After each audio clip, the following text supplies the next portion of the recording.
time to time, many questions go unanswered.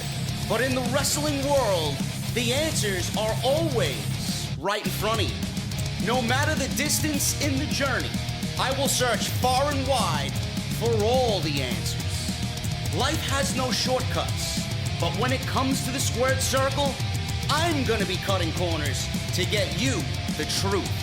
As House of Glory presents Cutting Corners with JD.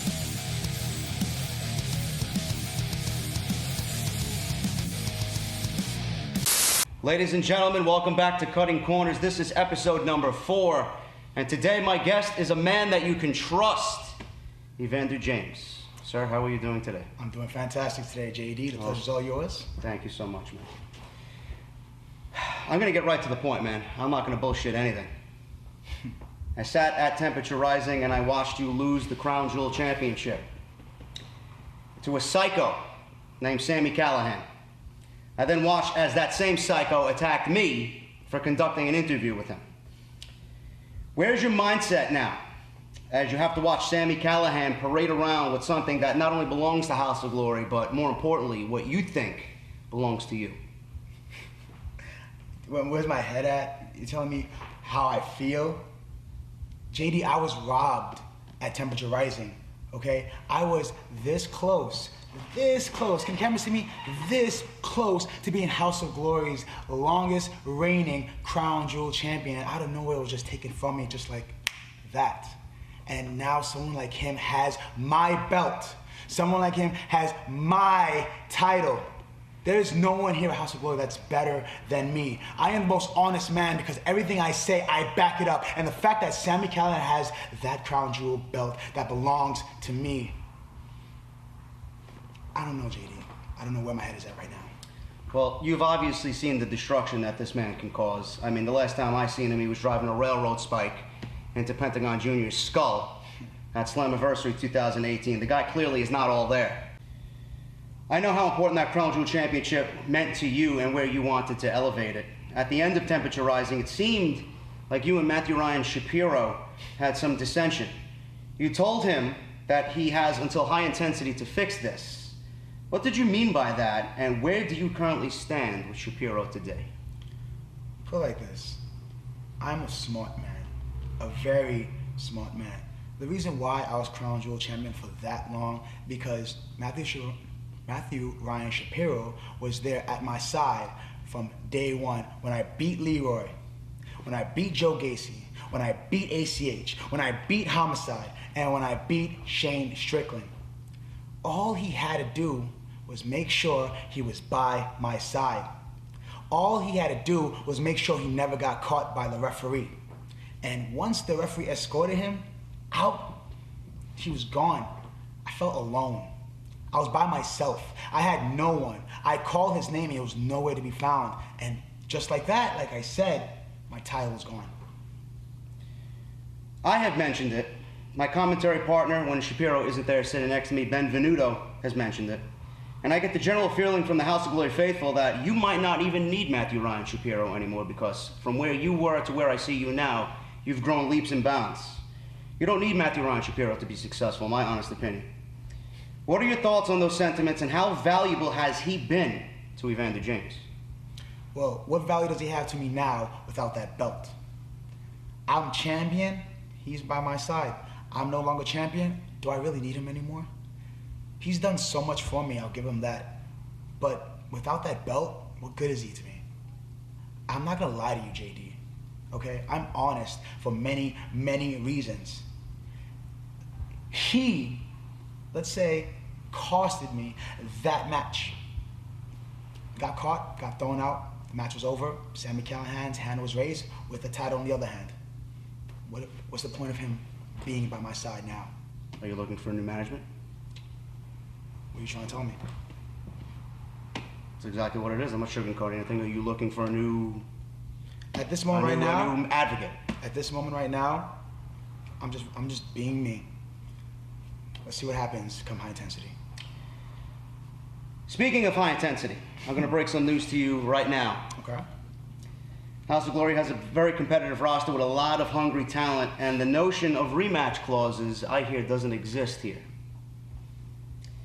You lose, you fight your way back through competition to show management you deserve another opportunity at the title that you lost. Correct.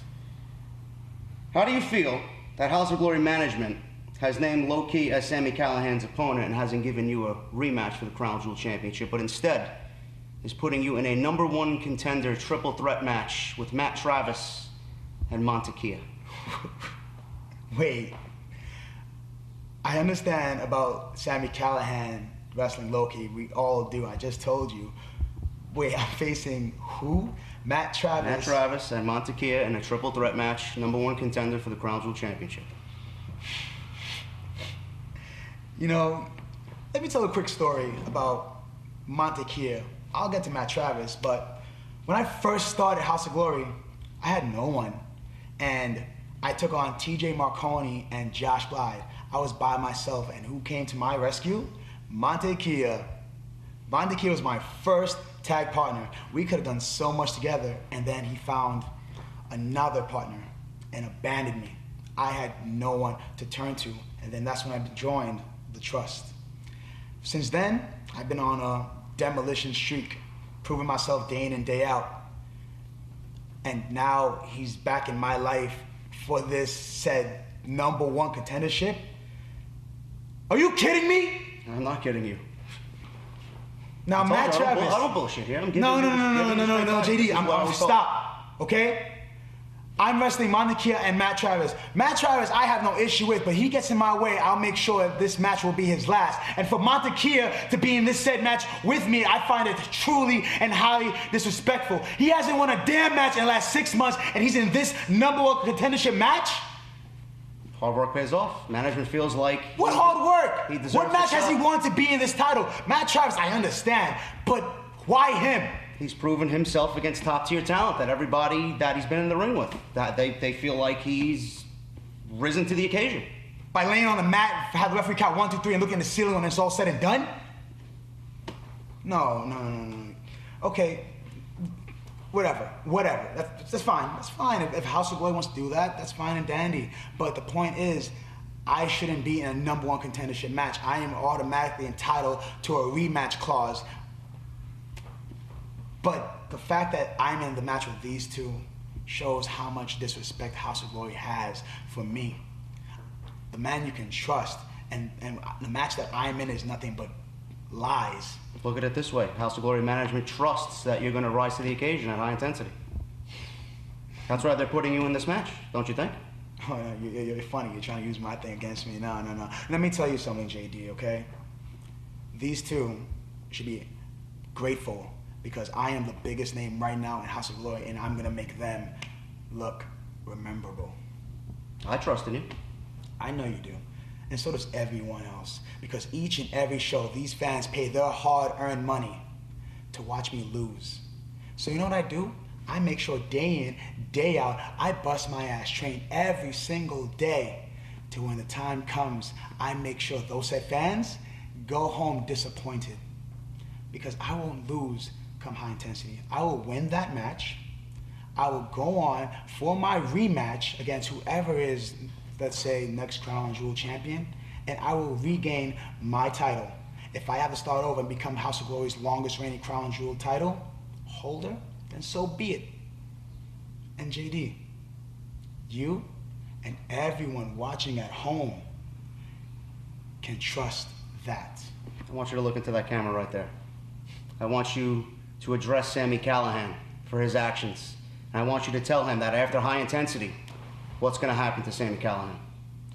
Sami, you have something that belongs to me. You may be a psychopath. You may be a Daytona slugger.